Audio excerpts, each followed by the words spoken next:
state of Chris Christie. New Jersey's governor tries to change the conversation today in his State of the State address. The theme is expected to be working together. That's today's topic for our agenda panel. Amanda Terkel is a senior political reporter and politics managing editor at the Huffington Post. Viviana Hurtado is the founder of the Wise Latina Club. And Steve Bannon is an MSNBC political contributor and runs the Mano blog. Good day to all three of you, our agenda panel. Amanda, starting with you. Chris Christie proposing a longer school day and year today, we expect in his State of the State address. What do you think? How much should he address the scandal going on in addition to the other pieces of his platform? Well, he will have to convince the state legislature, which is run by Democrats, of why they should trust him, that he's willing to work with them. I mean, right now, all the stories are coming out is that when you disagree with Chris Christie, there will be payback, whether through his aides, whether through him.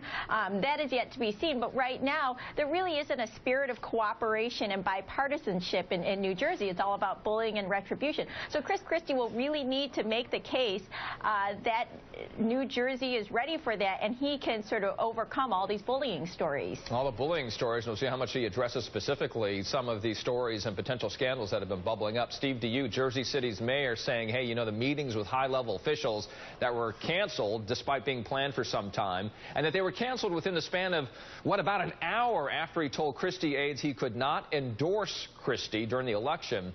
How can Christie show this kind of behavior not the norm for him? It's a real challenge. I mean, I think last week when we saw him at his press conference, he went out of his way to say that this was an aberration, that the Fort Lee scandal was just something that was completely outside the norm.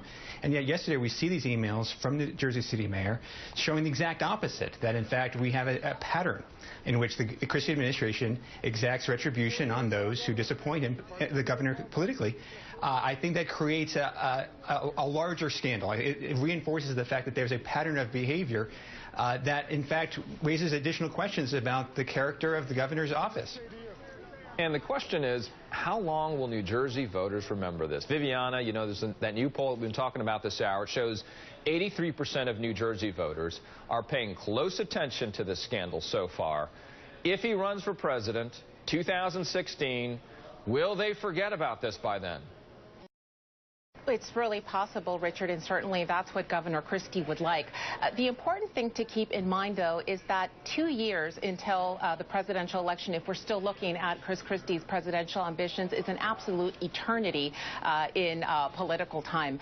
In the same time that 86% of New Jersey voters are focused on this, only about 18% of national voters were up to date on this. They were more concerned with the cold weather snap. So really what Chris Christie has to do going forward is be 100% transparent. If that means, for example, opening some kind of independent commission to have a parallel study to the different inquiries that are going on, go ahead and do that. The second thing he needs to do is give out a big dollop of humility. People have been talking about this pattern of bullying. That is born of arrogance. He would be very well served to show acts of humility, which is connected to the third thing that he should be doing, and that has to do just with getting the job done. Last week, to great political theater, he re-signed the DREAM Act. Going forward today, he's talking about the State of the State and some education, public safety initiatives. That's the kind of stuff that's going to play very well at home with New Jersey voters and nationwide, Richard. Either more uphill or more downhill for him.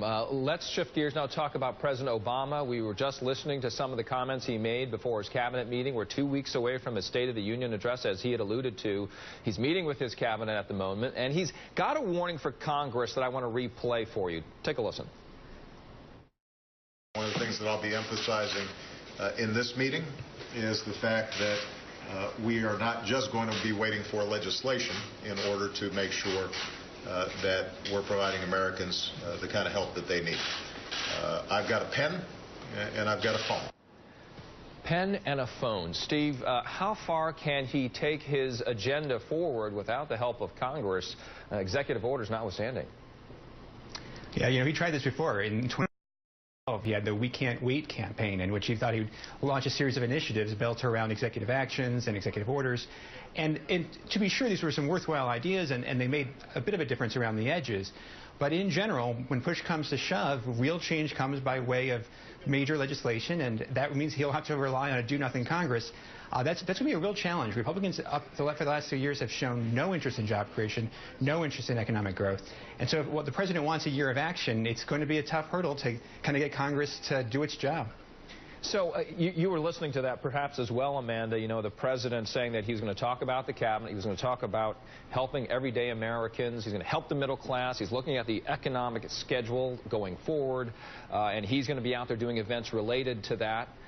If the president does undertake more executive orders and such things, if he doesn't wait, does he face more Supreme Court response as we have seen so far?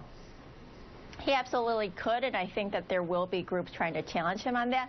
But I really don't think the president has much to lose in doing this. I mean, what will happen? Congress and the Republicans in Congress won't go along with him and will try to block him at every step. I mean, that worst-case scenario is already playing out for the president. So a lot of progressive groups have really wanted President Obama to do a lot more, saying, look, Congress is not going to go along with you. The Republicans have said that their mission is to block you. So you need to get a lot more done on executive actions and with your presidential authority. So I think right now he should be doing as much as possible because not much is going to get through Congress.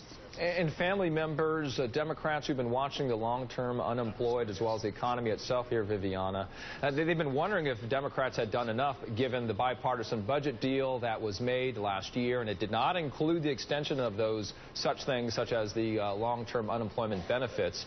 What does the president need to do in his union address to show Americans and Republicans that, you know, he wants to get this done as the leader of his party? And that's exactly it, Richard. It comes down to the fact that the president is the leader of the party, and he has probably one of the most powerful, if not the most powerful, bully pulpits in the world, which is his seat of power as the American president. It is true that he does need to have legislation passed through Congress and needs to collaborate with Congress. That's not going to happen right now, especially the closer that we get to 2014, certainly to 2016. But just for example, on the case of immigration, he was very successful with executive action in the form of DACA that gave reprieve to dreamers, students, undocumented students who wanted to not live under the fear of deportation in order to continue studying for the next couple of years or so. This would go forward. It is true what Steve says. Executive action does not have the force of law and certainly not the staying power of law. But in the case of immigration, for example, pressing the pause button on deportation, something that he can do according to many advocates in the community, this is something that will give reprieve to millions of families. And the power of signaling, as you're alluding to there. The Huffington Post's Amanda Terkel, Viviana Hurtado of the Wise Latina Club, and Maddo Blog, Steve Bannon. Thank you all.